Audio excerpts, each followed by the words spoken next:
I wanted success so badly, not for a yacht or for some influencer life, but to retire my mom, help my sister heal from addiction, and to finally feel safe myself. So I built the business, signed the clients, and got closer and closer to that first 100K. But then everything would break. My health, my content, my momentum. It made no sense at all to me until I realized that your brain can be afraid of success. And mine definitely was. I didn't fully understand it until I read this book, but once I did, I saw the cycle that I had been stuck in my entire life. Before we jump in, if you could do me a huge favor and hit the subscribe button below, I'm trying to hit 10,000 subscribers before the end of our 119-day challenge, and we have about 90 days left. At first, I blamed the strategy, my health, or even bad timing. But then I started to notice a pattern. The more I succeeded, the more I shut down. Procrastinating right after a big win, picking fights or spiraling into stress, and even saying yes to random urgent tasks instead of what was actually important. So my therapist recommended I read this book. And honestly, initially I thought it was just another productivity book, but boy was I wrong. What I learned completely changed not only my business, but my entire life. So if you're the one who's always been known as the strong one who gets through anything and somehow always figures everything out, you might be hitting your upper limit too. The upper limit problem is the idea that we all have an internal thermostat for how much love, success, and happiness that we believe we should receive. And when we go over that limit, we unconsciously sabotage ourselves to bring it back down. For me, in the past, this has looked like going on CNN Live and then not really doing anything to capitalize on this huge opportunity, having a video go viral for me, and literally stopping posting on social media altogether because I was stuck and frozen and afraid, or being right on the verge of consistent 10K months and then spiraling into like 10,000 health problems all at once. Honestly, I started thinking I was broken or that there was something wrong with me, but really I was just stuck in a loop that I didn't know how to name until I read this book. So if you want to overcome your upper limit problem as well, then you're gonna want to hear about the 4 hidden beliefs that the book goes into that fuel self-sabotage. Belief number 1 is feeling fundamentally flawed. So this could be thinking things like, I'm not good enough to feel happy, or I don't deserve to be successful. And this one manifested in my life by constantly feeling like I didn't deserve to ask for the rates I was asking for with my clients, or even receive the money that I was receiving. I always was saying like, who am I to charge this amount, or even to have the life that I'm currently living. Belief number 2 is a fear of being disloyal or leaving others behind. Like if I outgrow my family or outgrow my friends, then I'll be all alone. And honestly, this was the biggest groundbreaking belief for me that I never realized I subconsciously was holding on to. I grew up with a single mom, a lot of financial instability, and a sister who was struggling with addiction. And I was known as the one who always kept it together. So for me, success started to feel like betrayal. Like if I was doing okay, then I was abandoning others in my family or even my friends that weren't. Belief number 3 is a fear that success will bring a bigger burden. Like if I have more, I'll have to do more. And this was the second biggest one for me. The more I thought through this belief, I started to realize that I had been viewing money as a trap instead of freedom. All of my childhood trauma caused me to crave peace and stability in my life. So I started to unconsciously believe that more success would lead to more pressure, more to do, and more to carry, which I literally could not deal with anymore.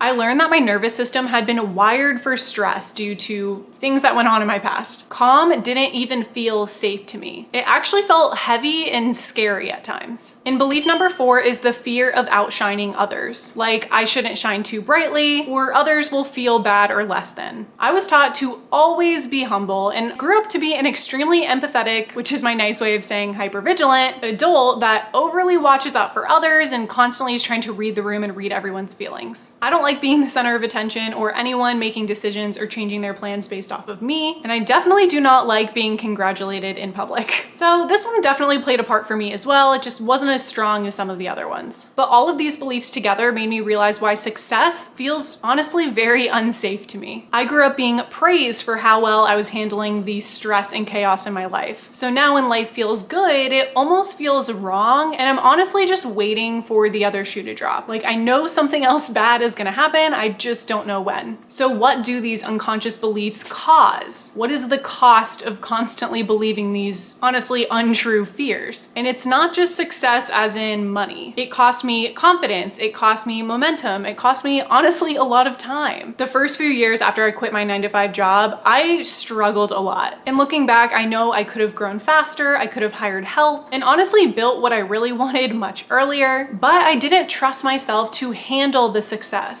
So after reading this book, I made two huge shifts. Number one, I identified and committed to my zone of genius. The book talks about this principle that we all have levels of excellence, but our top level is our zone of genius. And if we can stay in this zone of genius, then we're more likely to have success. And I think it goes as far as to say that it's almost inevitable. So I stopped trying to be good at absolutely everything and started focusing on what really lights me up and excites me. And number two, I let go of the guilt around success. I started reminding myself that when I'm in my zone of genius, everyone benefits. That me being successful means other people can be successful too. So since then, I have brought on help. I've raised my rates quite a bit from where I started and started running a business my way, instead of just doing what other people were doing or the autopilot that came out of not running in my zone of genius. So if you're stuck, whether in your life or your business, and you're trying to reach some next step of success, whether it's an income goal or something else, then watch out for these signs that you're hitting your upper limit. Do you feel anxious after good news? Do you self-sabotage right when things start to work? Do you procrastinate when a dream opportunity comes up in your life? If you have your own business, are you avoiding raising your rates or hiring help, even though you know it's time? These are just a few signs that you're hitting your upper limit that if you don't catch, you'll keep cycling right back through the self-sabotage level, through your comfort zone, maybe get a little bit of success or happiness, and then right back up to hitting your upper limit. So the biggest takeaway here is to not only find your zone of genius, not only pay attention to those 4 beliefs and make sure that they're not coming out in your day-to-day life, but most importantly, don't push too far outside of your comfort zone. When you're in your zone of genius, you're just right above your upper limit. You're just pushing right outside the bounds, but not so far that you're crashing out and then starting that cycle again. So your brain is afraid of success, but that is okay. If you were told your whole life that you're great at handling stress, that you're so strong, maybe that you have lucky girl syndrome, then you need to ask yourself if you know how to handle joy and happiness, or even just the silence that comes after the stress and the struggle. You want to push past that inner thermostat, up the limit on it, and allow yourself to feel more love, more success, more creativity in your life, because that is what brings success. And if you've been trying the same strategies over and over and over again in whatever area you're trying to get success and they're not working, then it's time to take a step back and look inward, find that upper limit and break through. Because once you identify that and update your identity, get rid of all of those limiting beliefs, that's when the strategy will actually start to work. So if success feels heavy, lonely, or even scary for you right now, that doesn't mean that you're not ready. It just means that your body is asking you to take a step back and heal first. So let me know in the comments down below which of those 4 beliefs hit you the hardest, which one did you resonate with the most? And if you're also a freelancer that's still trying to make their first 100K, then you're gonna wanna go watch this video next where I talk about the strategy that's made me over $130,000 as a freelancer. But that's all I have for you guys in today's video. Thank you so much for watching and I'll see you in the next one. Bye.